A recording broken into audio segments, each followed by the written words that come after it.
Hello everyone, welcome back to my channel. This is the San Quentin. I'm back on the aggressive hardtail, and it's this bike that I'm working on. I want to create the dream bike, the most ultimate spec'd hardtail to ride, enjoy looking at, even just to like be proud of. And this is it, the San Quentin. So far I've done some upgrades on this bike, which include like long travel forks, the Cane Creek E-wings, full titanium cranks. I've put custom blue pedal pins in the S2 pedals. I've got a carbon rail saddle. There's lots of attention to detail, but today there's more parts to go on this bike. But I've come to Brink Bike Shop today to do these upgrades because I got some new parts, but I also want to give my bike a bit of a service and a suspension tune as well. Because on a hardtail, you've only got one set of suspension, the forks, and it's very important that that runs perfectly because that suspension is responsible for how the whole bike operates. So what better place to come than Brink, where we've got plush suspension. I'm going to give the bike a clean, then we're going to get onto the upgrades. Let's go and have a look around.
Looking a bit better, isn't it? Like a brand new machine, ready for upgrades and a suspension service. Just what it needed. You can't really bring a dirty bike to a bike shop. It's not fair, is it? It's not fair. And now it's clean. Okay then, upgrade number one is the chainring. And you could call it an upgrade, it's actually a part swap. So look, currently I've got the gold Absolute Black oval ring. When I got these titanium cranks, the Cane Creek cranks, Absolute Black gave me a gold ring, which looked silver and gold, pretty cool, right? Pretty cool. We'll get more onto precious metals later as well. But, judging from the rest of the bike, with the red forks, kind of red parts, we need a red ring, and we've got a red ring. This is exactly the same. It's a Boost 32 tooth oval chainring. So I'll swap that now. Let's actually just have a look in the comparison, because it's never too late to change my mind. This just general situation here is quite incredible. If I told my 8-year-old self that I'd have titanium cranks that look just like my first ever dirt jump cranks, I'd probably wee my pants. There, I think gold looks better. Gold looks better. That doesn't look as good. But if I stand back, let's have a look. It has to be red. Look.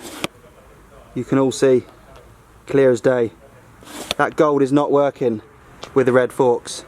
Let's swap her out, let's swap it right now. Taking the chainring off, I've just uncovered what I think some of the most amazing engineering on bicycles. I don't think it matters if you work on NASA spacecraft or you like just building piles of Lego at home. You have to appreciate this titanium, it's just amazing. So cool. Look at that. We're rock and rolling now. Look at the slack piece. Can you appreciate the red matching bling combo stees? And also how ridiculously slack that head angle is. That's incredible. That's a good upgrade. It's only a little swap out. Okay, that's number one on the list. The next things are far more superior, arguably, well, a lot more expensive and very, very, very bespoke, only ones in the world. And if you watch the last episode, you'll know what I'm talking about, so I'm gonna grab it right now. Okay, what I'm about to show you is the most ridiculously bling, custom, steez orientated, insane bike part that I've ever had to put on a bike. It's also one of the most simple bike parts that you can add to a bike. A lot of you know what I'm talking about here. It's the Crown Jewels top cap. Let's have a look. Alright, if you didn't watch my last video about this bike, you won't know that Joe, my friend who's a jeweler, a professional jeweler, offered to make me a top cap for my bike. And here it is. Oh my word. Look at this. That is a solid silver, solid hallmarked silver top cap. Solid silver spacer. And look at the MJ. That is encrusted. Right, I put it to you guys to help me with this. I asked what should I do about embedding MJ into this. Look, There's my initials, and I said, what should I do? Because I had a choice between diamonds, black diamonds, sapphires, rubies, emeralds. A lot of you said go for like the British Red Bull, like British flag, Red Bull, red and blue approach. Done, noted. A lot of you said diamonds separated with a black diamond. Done, noted. Joe has gone the extra mile. Look, there's diamonds, sapphires, rubies, a black diamond in the middle. It's all been like milled out, embedded into the top. Look, it's flush. You can see that it's completely flush. It's not your average school project. This is a work of art.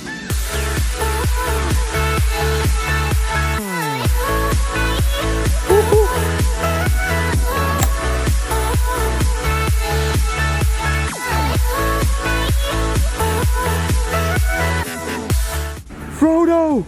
No! Right, so yes, this is the most unnecessary bike upgrade you've ever seen.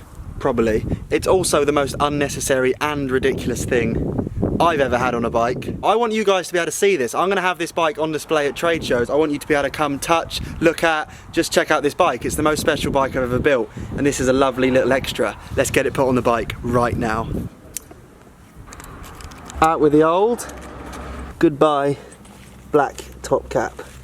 And hello, the silver precious crown jewels number. Does it fit? Does it fit? Oh, it's such a good fit. Yes, Joe. On the silver lathe job. It's the most... Look how cool that looks. It looks so cool. It's like, it was so self-locating because it's the heaviest top cap in the entire world on the planet right now. It just like fell perfectly into place, but look at this.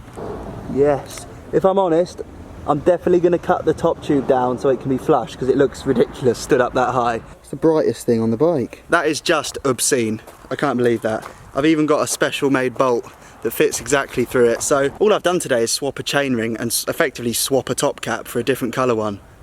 But this has just changed that bike completely. It's gone from being the San Quentin, the bike I worked on with Marin, designed, to now having a top cap that's probably worth more than the bike. Could be. Joe hasn't told me how much it's cost yet. But that is something else. I'm pretty nervous about riding this bike. To be honest, I shouldn't ride this bike, but I'm gonna ride this bike. Fresh headset going in. Hey man. What are you doing? This secret. This is secret stuff. Is it? It's not that complicated. It's basically the big long bar that pushes that. It's not that complex. So it's not like patented tuning technology. No, this is just a big juicer.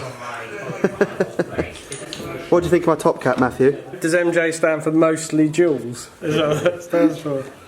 Or what else could it stand for? Michael Jackson. Massive jumps.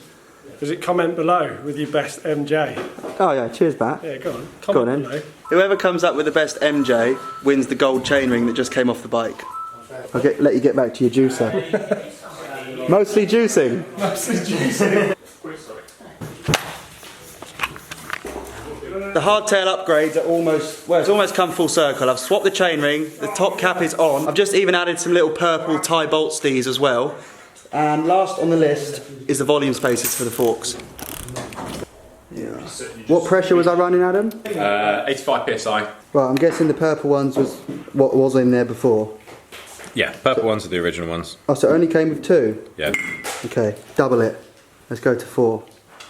Purple and green. What happens if you mix purple and green? Darker purple. Brown. Brown, yeah. And they actually clip on. It's like Lego.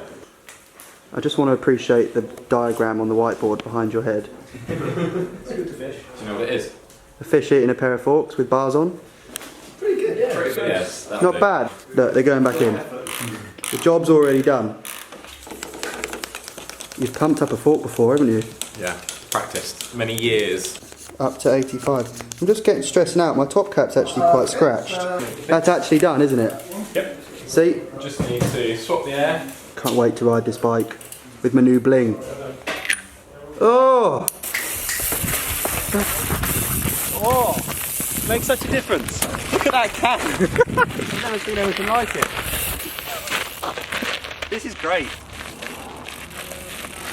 Right, can you just explain? Because honestly, just adding those 2 little token volume spacer things, just pieces of plastic, transform the way my suspension feels. It's a hardtail, So I've only got one set of forks, one set of suspension. Why do volume spacers make a difference? Adam, shoot. They change the volume, lower how much air there is in the fork. The less volume means that the suspension is naturally going to ramp up more. See, it's that ramping up expression which I understand, like. Yeah, the support with towards the end of the stroke. My understanding of this topic is when you're rattling over little tiny obstacles, bumps, roots, rocks, that's when you want your suspension to really work and move really fast. But then when you dive through the travel on a big landing, you want it to ramp up, and that means you want it to like not compress all the way to the bottom and bottom out. So it's like a happy balance between gliding over small bumps but not just flying through all the travel on big bumps, right? Yeah, suspension is always a compromise. So Yeah. you can't have your cake and eat it. You say it's all about compromise. Same applies for top caps. Obviously, if you want precious metals for top caps, it's going to be heavier, so you can't have everything. You just can't have everything. But yeah, thanks mate. Big day on the upgrades. Thank you for watching. Shout out to Brink and the guys at Plush Suspension. Shout out to Joe the jeweller for sorting me out with the top cap that cost more than my bike. I'll see you in the next one.